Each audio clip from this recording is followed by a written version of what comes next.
In our series of A Man After God's Own Heart, we are in Lesson 8. Lesson 8 today.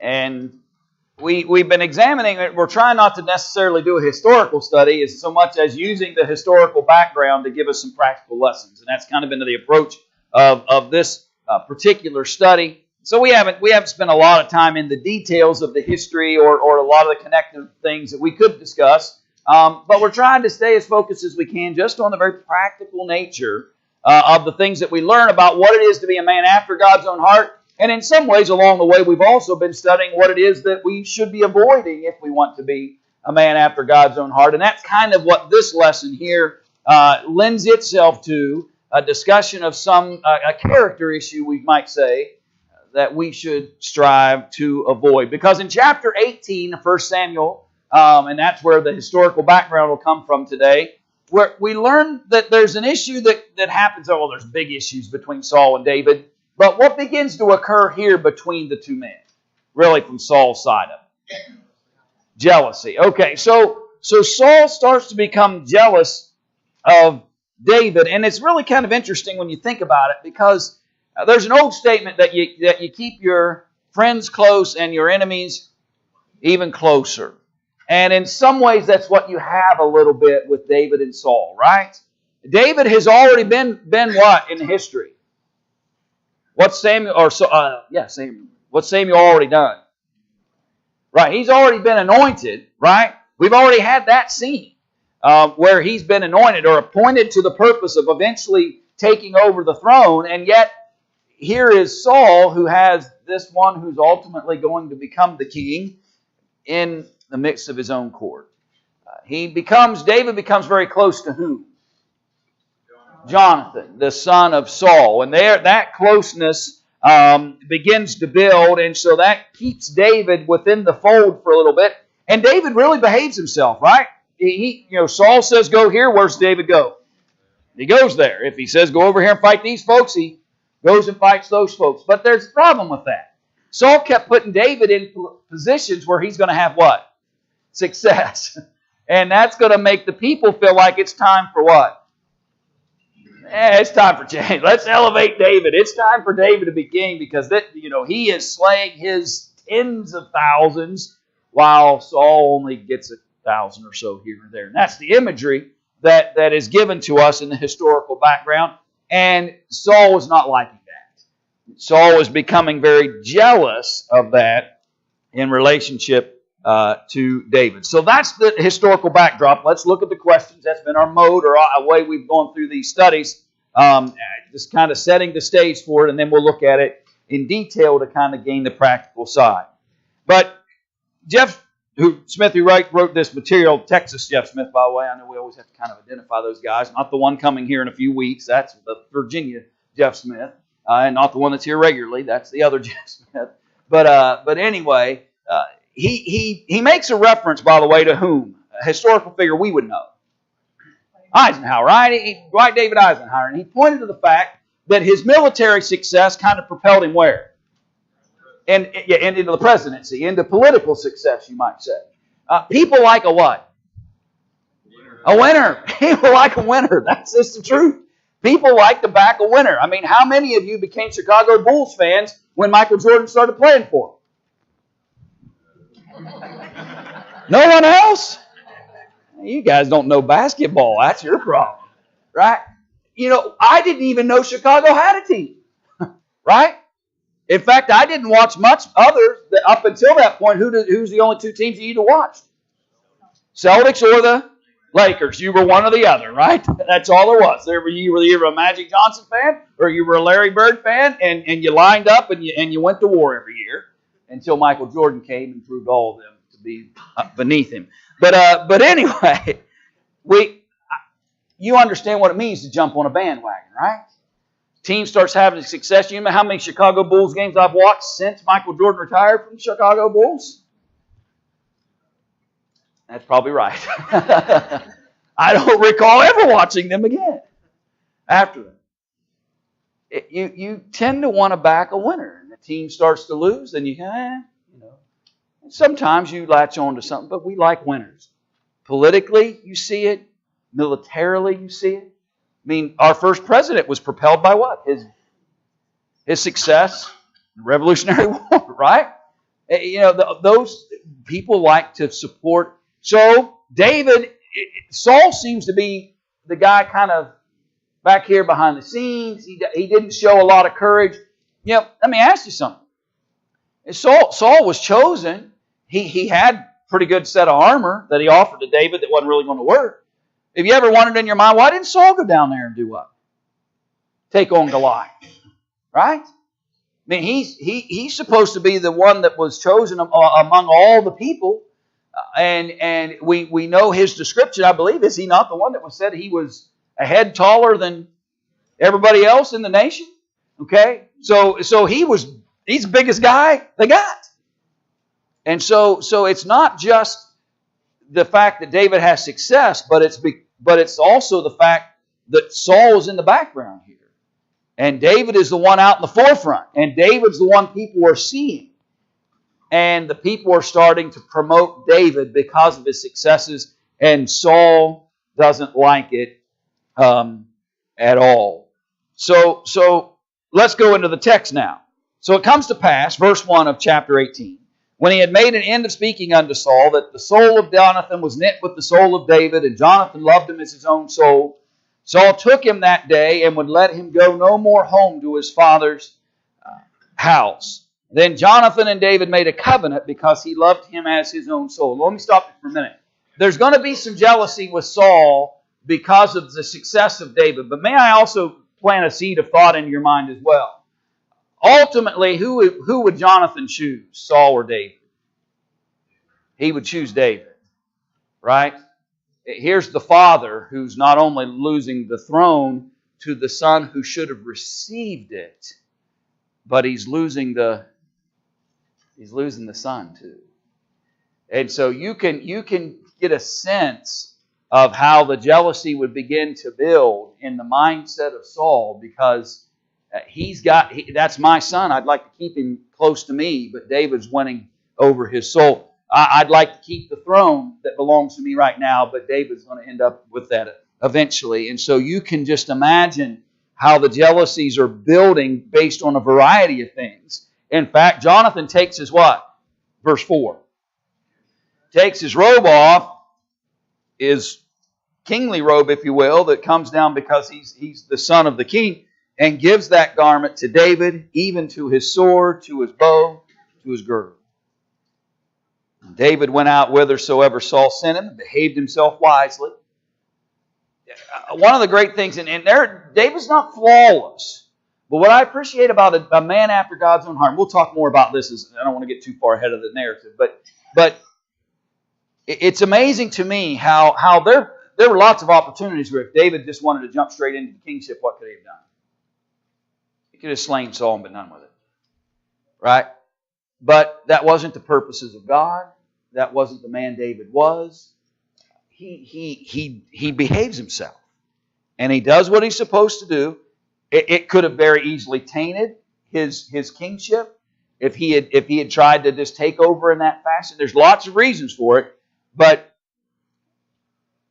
he behaved himself wisely. Saul sent him over the men of war, and he was accepted in the sight of all the people, and also in the sight of Saul's servants. So David is liked by whom?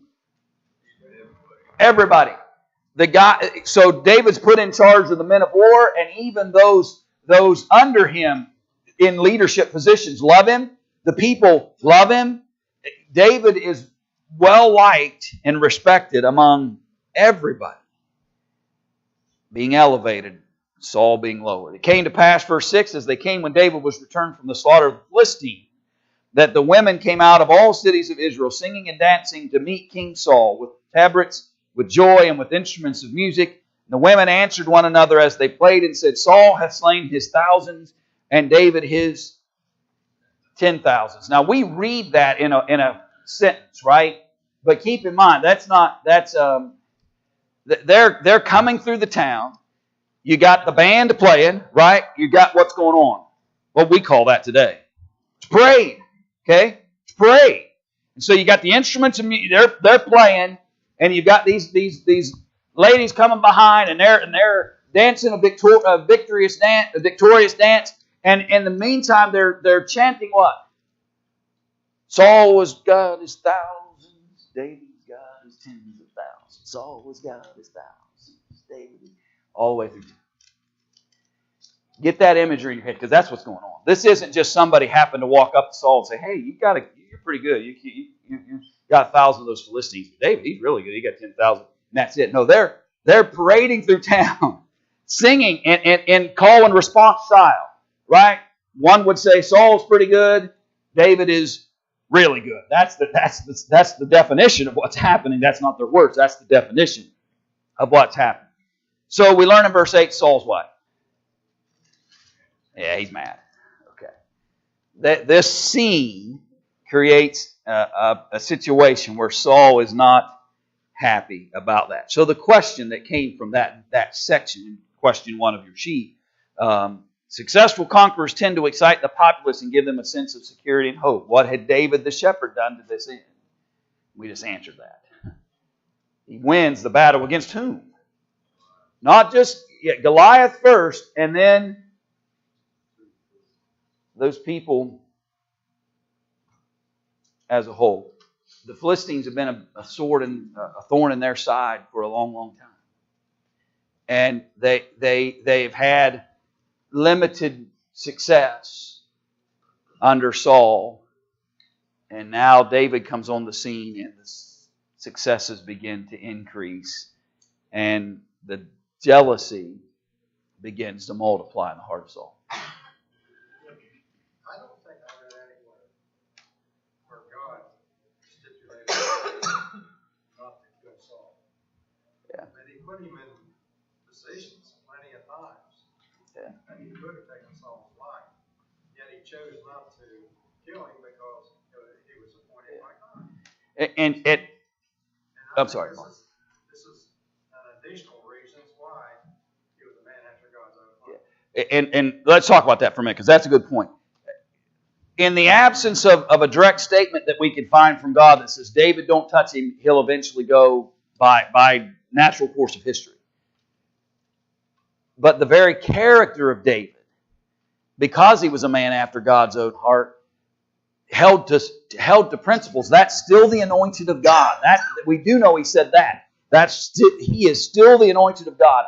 It's not my role to determine when all of these events of history are going to unfold. And that's what I appreciate about David somewhat even more. That he was able not just to take direct commands that came from God and apply those, but he was also willing to accept certain principles about what it meant to be a follower and believer in God and apply that to the circumstances and moments that he was in. He taunted him one time, but he never did take advantage completely of lots of opportunities that he could have had. And that might have been part of the testing ground for David, proving he genuinely was a man after God's own heart through this selection process. I think it's kind of interesting because you got to look back at the background. I mean, when Saul offered the sacrifice that he was supposed to wait, God said, through Samuel, you've done foolishly, you've messed up here, you're not going to have the kingdom now. And then in 1 Samuel 15, when he was to utterly destroy the Amalekites, again, the word of God to Saul was, through Samuel, the kingdom's taken from you. God's found a man after his own heart. At this point, I don't know that Saul understands his David, but the jealousy that he has ascribes to David ulterior motives. Yeah. And that's it. When you read, I don't know if we're on question 2, verse 9. We'll get there, yeah. Yeah. He viewed David with ulterior motives. Yeah, look at that. Let's bounce ahead to that. I read verse 8, or at least the first portion of it. So Saul gets upset about this scene, and the saying displeased him, and he said, they have ascribed unto David 10,000. To me they have ascribed but thousands. And what can he have more but the kingdom? So Saul needs to just come to the realization that what? You can't stop this. Now, this is the purposes of God. And Saul eyed David from that day forward. From that moment forward, Saul is looking to take advantage of opportunities. David keeps his hands off and given opportunities. It's a stark contrast between the two. And so, surely you would have thought, it's interesting. You ever know, isn't it odd how sometimes people can become jealous of the very things they sent you out to take care of and do? What did Saul do? He sent David down there to fight. Maybe he was hoping he'd be killed in battle. I don't know. But all I know is he went and did what Saul had been gave him the bidding to do. He has the success that you would think the kingdom would want. David comes home victorious.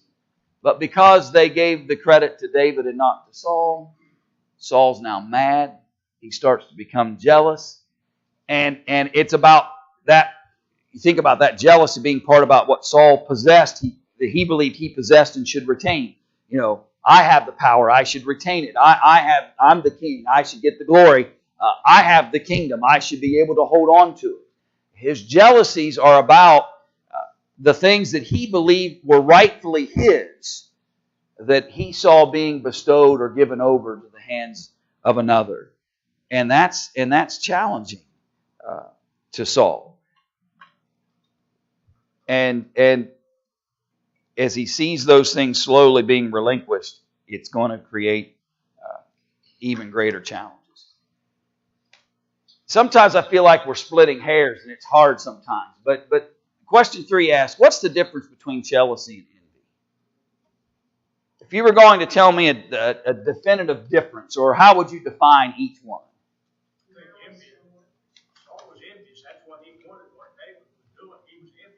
Okay, so envy would be wanting what somebody else has. I heard something. Jealousy has more malice. Envy, you can envy someone and not having hard feelings about it. Right, you just want what they have, but without necessarily having any hurtful feelings towards them. Jealousy tends to be, I have right to that, and you're taking it from me. And yeah. Envy what somebody has is so happy that they have it. Gotcha. Yeah. Yeah. And so, though envy is wrong within itself on a certain level, jealousy tends to want to promote other problems on top of it. And that's a good illustration. Let's look at these couple of passages here in the Proverbs. Proverb 3:31 to begin with.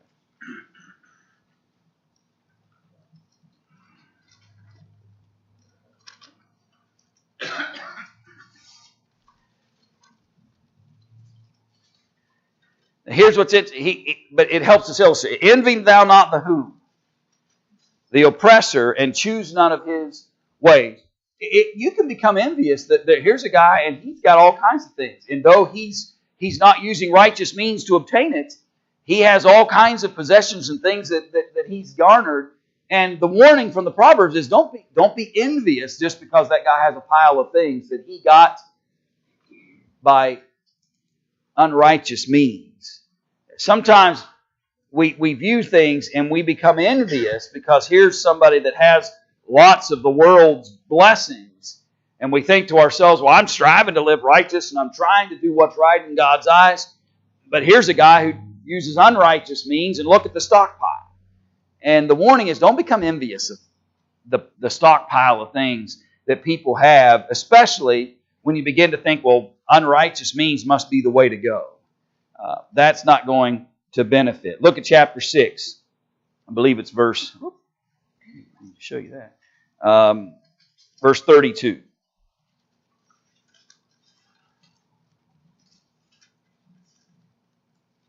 Proverbs 6, verse 32.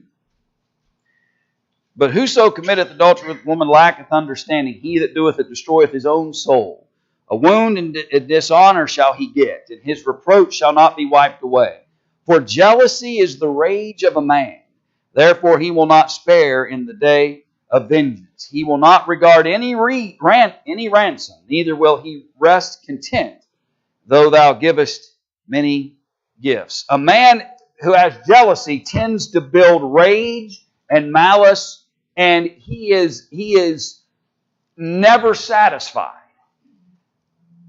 We can see some dissatisfaction if we become envious of what others have, but the jealous man can never be contented. he no matter what the scenario, he tends to buy into that idea that he never has enough, and he never becomes. He tends to always want to be jealous of what he thinks is rightfully his, what others may have, and it creates a challenge. There's some specific nature to this discussion here in Proverbs 6, but it's a very general principle that is true as well. Be careful that we don't buy into the mindset of jealousy, and where we begin to think that, well, I should have had this, or I should have had that, or I had right and they should have given me this. And let me also give a little secondary warning here, maybe in this narrative. Don't feed a jealous person, because they're going to be hungry anyway. Notice what he said. For jealousy is the rage of a man, therefore he will not spare in the day of vengeance. He will not regard any ransom, neither will he rest content, though thou givest many gifts. The lesson for me about that is that if we feed jealousy, I'm going to be exhausted and they're never going to be happy anyway. And so when you and I see jealousy, when we see what people are demanding of us or requesting of us or pushing us towards is coming from a jealous perspective, I would warn us and caution us to not feed. Because here's what we're hoping when we give that ransom is what? That problem's going to go away. But if it's fueled by jealousy, until they address the jealousy, until they address the rage or the discontentment that's going along with the jealousy, you could give gifts every day and it's not going to fix the problem. And so when you are in circumstances, or I am in circumstances, where jealousy is at the core of the issue, address the issue. Don't try to buy it off, because you'll be paying ransom forever. You'll be paying ransom forever. And so there's to me there's valuable education from the other side.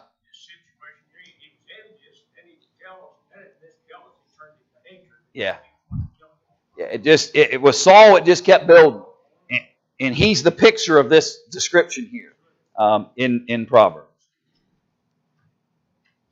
So that basic distinction then.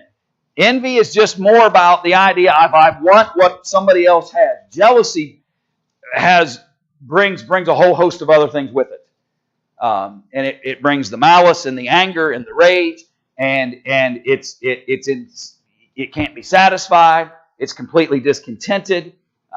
It's a different kind of issue when it comes from that. Jealousy can eat you like cancer. Yeah. Just destroy it completely. It does. And we've seen it too often, sadly, with so many. Go back to 1 Samuel 18. Let's look at verses 10 and 11. Now remember, evil spirit hit Saul, right? When he found out what?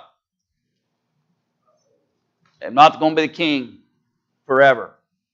Then his servants saw that he wasn't very happy, and they said, we got to get what for Saul? Yeah, we got to get some entertainment for him. We got to lighten the mood a little bit. And somebody said, oh, the son of Jesse, real good player. Let's go get him and bring him in. And so David comes, plays, and Saul's spirit changed, right? The text said the evil spirit went out of him. Now as David's victorious on the battlefield, the celebration parade happens, and now what's happened to Saul? That evil spirit's come back. It's come back. And he prophesied in the midst of the house, and David played with his hand as at other times, and there was a javelin in Saul's hand. And Saul cast the javelin, for he said, I will smite David even to the wall with it. And David avoided out of his presence twice. I'm amazed by that. Avoided out of his presence twice.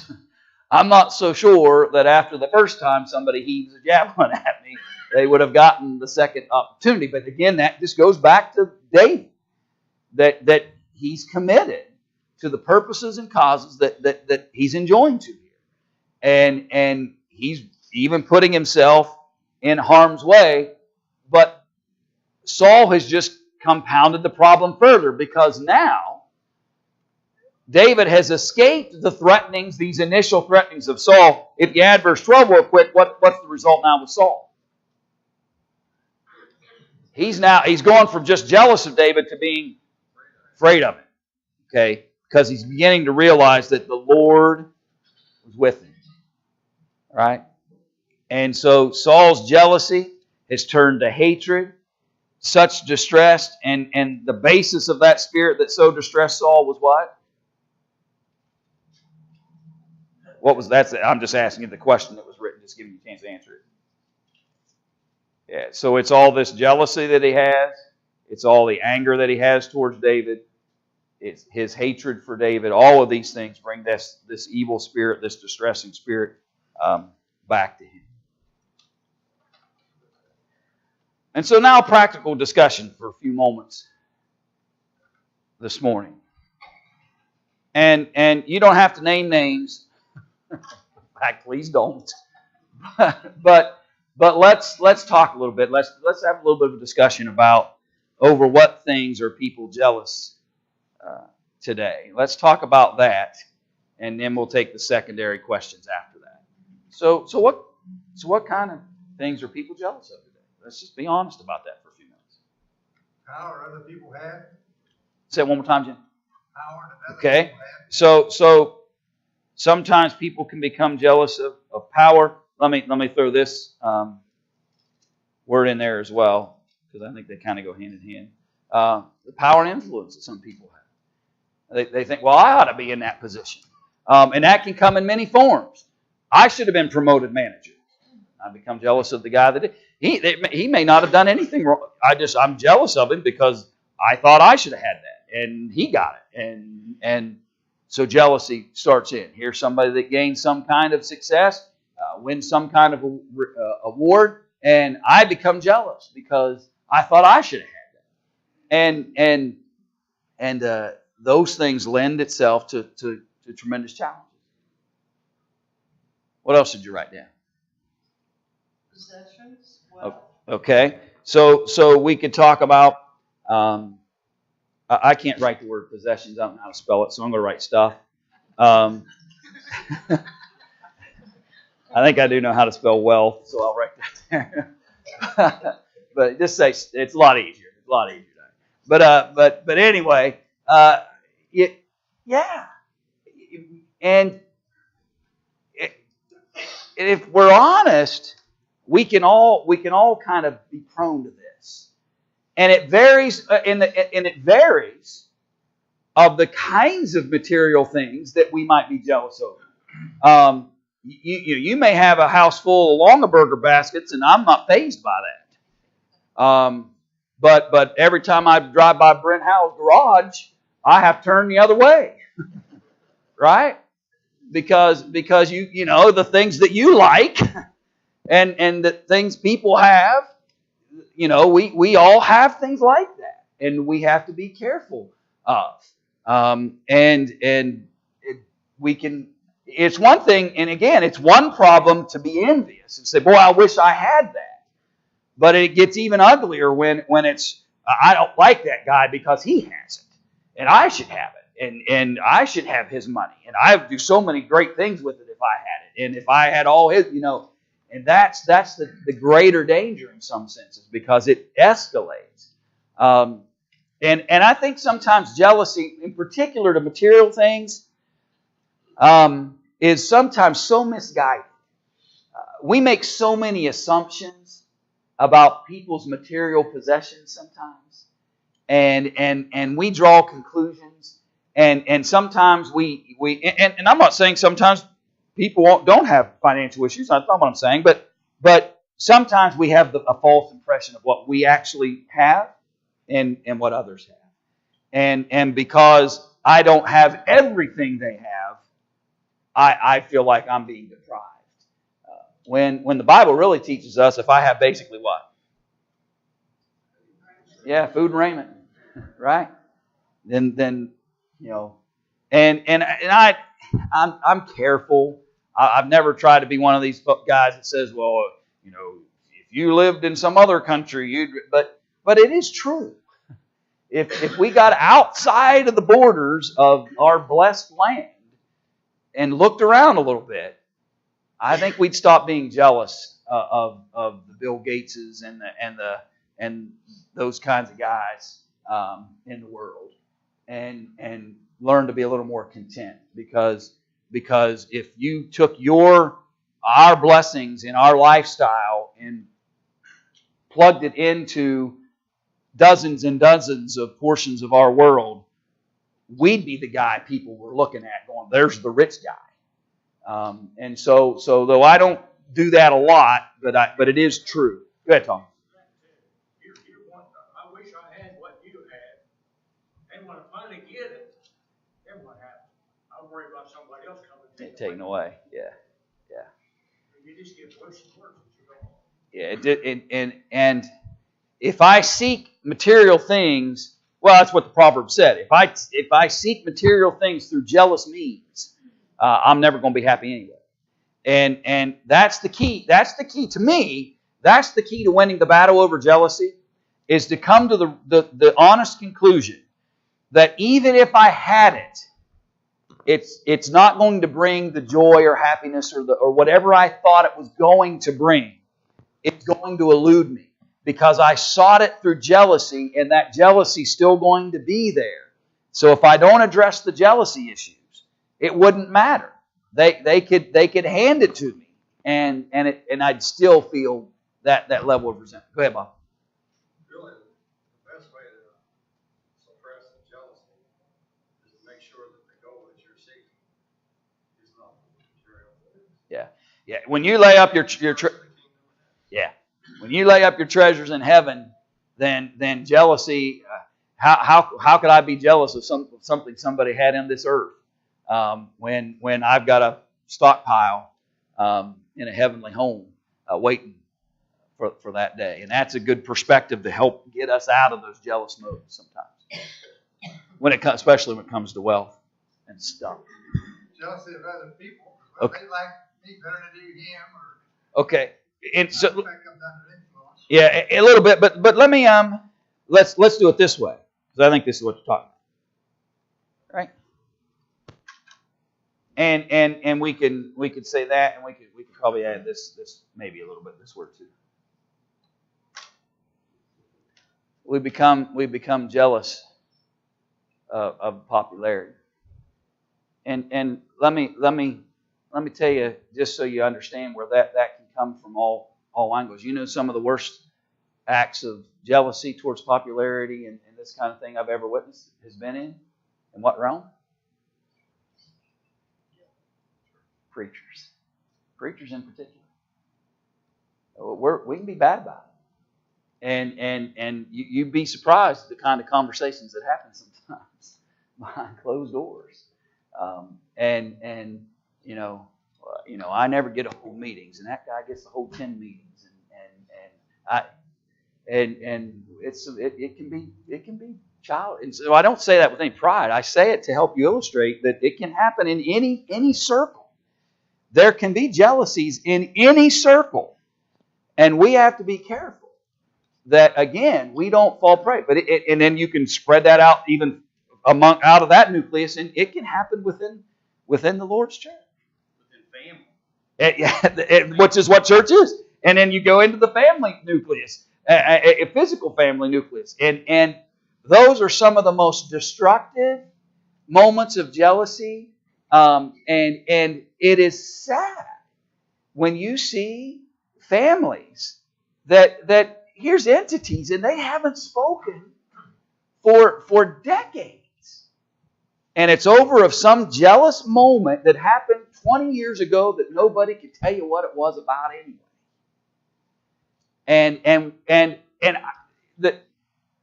the answer to that, from my part, number one, is don't be that guy. And the second aspect of that too, though, is that we need to strive to. Beatitudes said, "Blessed are the peacemakers." And I think the greatest challenge sometimes when it comes to when jealousy is at the core of the issue is the temptation is to choose up sides on those issues. And people become jealous of one another, and then they splinter, and whether it's a church, whether it's a group of individuals, or it's a physical family, they splinter it by then kind of trying to force people to pick a side in those things. And the Bible says, blessed are the peacemakers. And so don't get pulled in by jealous actions of another and feel like, well, I got to pick a side here and determine who it is I'm going to back. No, be a peacemaker and do all you can to be as inclusive as you can be. I may have told you, but years ago, when Deborah's mom and dad had their 50th wedding anniversary gathering, and I worked the whole room and got them to give me a standing ovation, and nobody even knew it was coming. And it was fun because it included the entire audience. And you would have been shocked to see how people reacted just to feel like they were included in something. That because you know how family gatherings are. You got a pocket here and a pocket there and a pocket. And you include everybody. And it's an amazing thing to watch how people, when they feel like they were all included in the same thing, how some of that, negativity stuff kind of goes away. And be that catalyst in those moments. Go ahead, Bob. I'm sorry. I saw you. Yeah, there is a difference between the envy and wanting to be like somebody. Yeah. We're supposed to strive to be like Christ. Yeah. And if we do that, everything else will fall into place. Yeah. Yeah. So when is jealousy ever justified? Godly jealousy. Okay. So you kind of got to define that, right? We got to define that a little bit. Let's go to 2 Corinthians chapter 7, I believe, is where I want to be. Verse 2. Let me double check that. Yeah. Oh, I'm sorry. 1 Corinthians chapter 7, verse 2.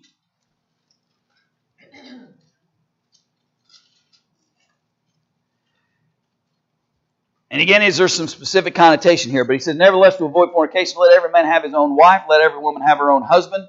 Let the husband render unto the wife due benevolence, and likewise also the wife unto the husband. The wife hath not power over her own body, but the husband, and likewise also the husband hath not power of his own body, but the wife. Is that an okay jealousy? Should you be jealous over somebody else's spouse? Is that okay or not? I'm asking. The answer is no, right? That would be a circumstance where it is not good to have, not justified in those circumstances. And what tends to provoke that kind of jealousy?